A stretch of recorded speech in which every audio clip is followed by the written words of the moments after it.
వచ్చే పార్లమెంట్ ఎన్నికలలో తెలంగాణ రాష్ట్రంలో బీఆర్ఎస్ బీఎస్పీ కలిసి పనిచేయాలని చెప్పి నిర్ణయించుకున్నాం.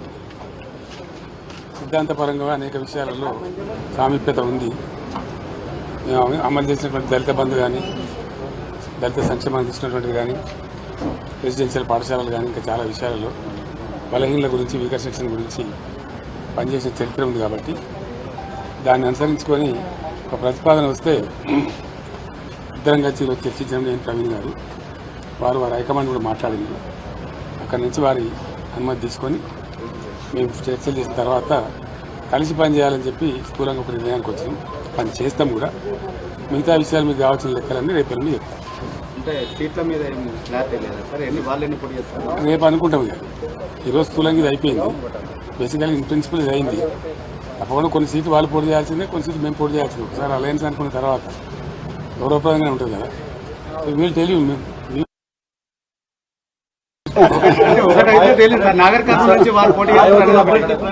ఎందుకు పెద్దపల్లి నుంచి చేద్దా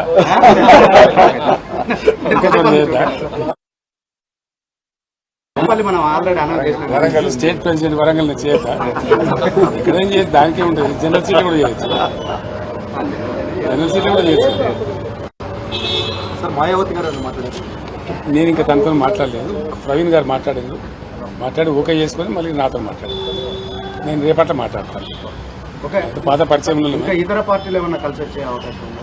చూద్దాం ఏం జరుగుతుందో. నేను సస్పెన్స్ ఉంది కదా మనకి ఇప్పుడు. Thank you sir. Modi tour పై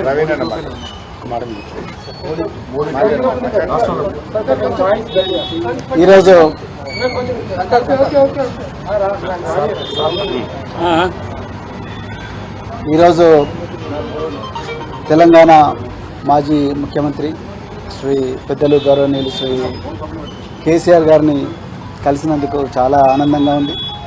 మరి ఈ తెలంగాణనే కాదు యావత్ భారతదేశం కూడా ఈరోజు లౌకికత్వం అంటే సెక్యులరిజం, లౌకికత్వం ప్రమాదంలో ఉన్నది. మరి భారతీయ జనతా పార్టీ చాలా పెద్ద ఎత్తున కుట్రలు చేస్తూ ఉన్నది దేశాన్ని చిన్నాభిన్నం చేయడం కోసం. మరి పూర్తిగా రాజ్యాంగాన్ని రద్దు చేయాలనే కుట్ర చేస్తూ ఉన్నారు. సో ఆ పరిస్థితుల్లో మరి సెక్యులర్ పార్టీ అయినా, మరి సెక్యులర్ భావాలు కలిగి సెక్యులరిజాన్ని నిరంతరం కాపాడిన మరి భారతీయ రాష్ట్ర సమితి వారు మరి నేను బెంజీ మాయావతి గారి ఆశీస్సులతోని మరి వారిని కూడా కలవడం జరిగింది. సో ఈ తెలంగాణలో ఈ రాజ్యాంగానికి ప్రమాదం ఏదైతుందో, లౌకికత్వానికి ఏదైతే ప్రమాదం ఉందో, ఈ బీజేపీ నుంచి తర్వాత మరి ఈ మధ్యనే కాంగ్రెస్ కూడా మరి బీజేపీ లాగానే మారుతూ ఉన్నది. ఈ రెండు పార్టీల నుంచి ముప్పు నుండి మరి తెలంగాణను కాపాడడం కోసం మరి మేము అంటే బహుజన్ సమాజ్ పార్టీ మరి భారతీయ రాష్ట్ర సమితితో కలిపి మరి పార్లమెంట్ ఎలక్షన్లలో కలిసి పనిచేయాలని ఇప్పుడే మరి పెద్దలు గౌరవనీయులు కేసీఆర్ గారి దగ్గర మరి మాట్లాడడం జరిగింది. మరి తప్పకుండా మరి ఇంతకుముందు మీరు అన్నట్టుగా సీట్ల సర్దుబాటు విషయం ఏదైతే ఉందో, ఈ షీట్ షేరింగ్ విషయం అయితే మళ్ళీ మేము మా అధిష్టానానికి నివేదిస్తాం. అదేవిధంగా మరి మన మాజీ ముఖ్యమంత్రి గారు తప్పకుండా బెంజీ గారితో కూడా మాట్లాడతారు. సో దాని తర్వాత మరి ఇరు వర్గాలు, ఇరు పార్టీలు ఒక నిర్ణయానికి వచ్చి తర్వాత తప్పకుండా తెలంగాణలో ఈ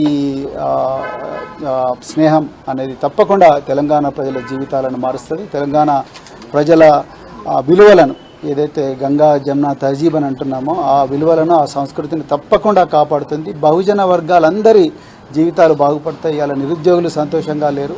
సో పట్టుమని 4 నెలలు కాలేదు, ఇప్పటికీ మళ్ళీ నిరుద్యోగులు రోడ్ల మీదకి వచ్చే పరిస్థితి. అదేవిధంగా పెద్ద ఎత్తున ఈ లౌకికత్వానికి తూట్లు పొడిచే సంస్కృతి అనేది మరి తెలంగాణలో వస్తూ ఉన్నది. అందుకొరకే ఈ స్నేహం అనేది, ఈ ఐకమత్యం అనేది రాబోయే రోజుల్లో తెలంగాణ సమాజాన్ని చాలా గొప్పగా మార్చబోతున్నది. సో చాలా చాలా ఆనందంగా ఉంది అలా మరి ఈ విషయం మీతో మాట్లాడుతున్నందుకు. తప్పకుండా తెలంగాణ ప్రజలు దీన్ని ఆస్వాదిస్తారు, ఆశీర్వదిస్తారని చెప్పేసి నేను కోరుకుంటున్నాను. కేసీఆర్ గారు మరి ఈ సమయం మాకు ఇచ్చినందుకు మరొకసారి ధన్యవాదాలు.